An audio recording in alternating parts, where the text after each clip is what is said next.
misconceptions regarding the LGBT community.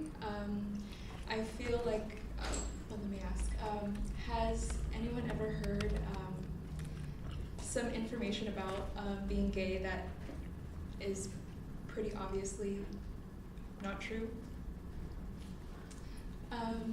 So that's why I want to talk about a few things here. Because over 9 million Americans, according to the Williams Institute at UCLA, identify within the LGBT community.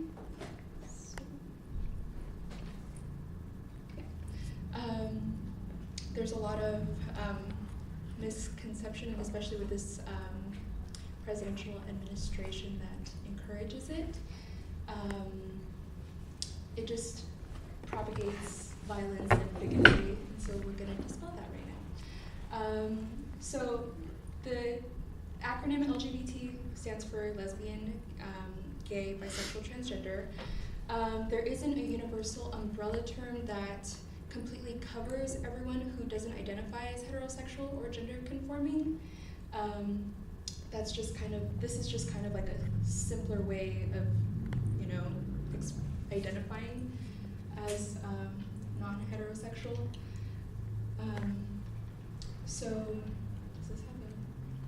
Okay, so right here we have, that's the bisexual pride flag. This is for transgender. This is gay pride.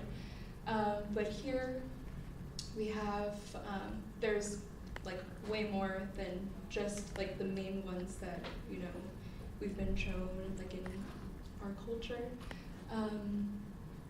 But I want to focus on these because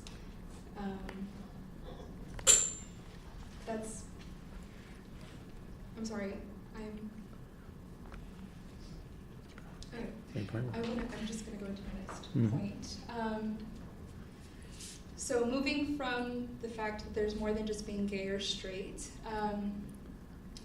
sexuality is more of a spectrum. Alfred Kinsey in 1948 developed the Kinsey scale, and it moves from, and however you score on this test, you're either 0, which is completely heterosexual, all the way to 6, which is exclusively homosexual. And so it kind of moves away from the idea of like you're either gay or straight. Sexuality is more fluid than that. It's a spectrum.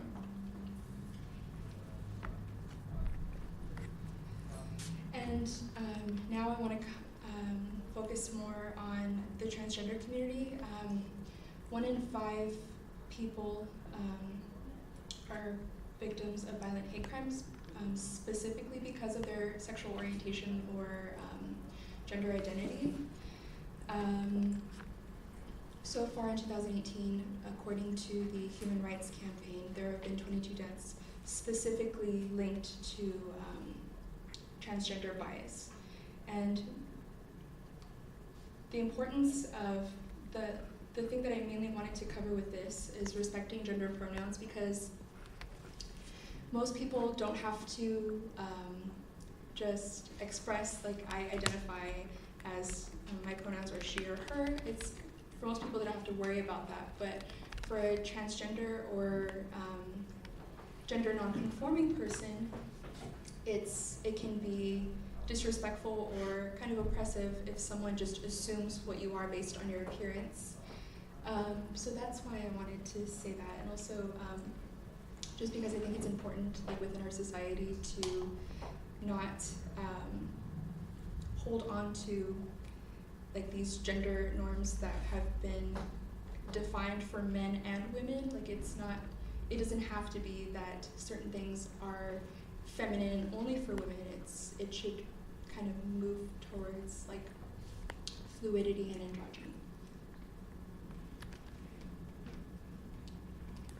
Okay, and then so we've talked about the sects between the LGBT community. We've talked about sexuality as a spectrum, and we've talked about specifically how the transgender community is affected by bigotry and lack of information. If you're more interested in learning about how it affects like millions of people in our society, how this bigotry affects people in our society.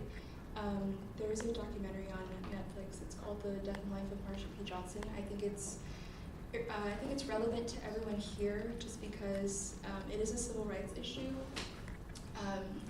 She was the first transgender activist to rebel against police during the Stonewall riots in the 60s. And also, if you are interested in learning more about the Kinsey Scale, you can take the test yourself and find out where you score.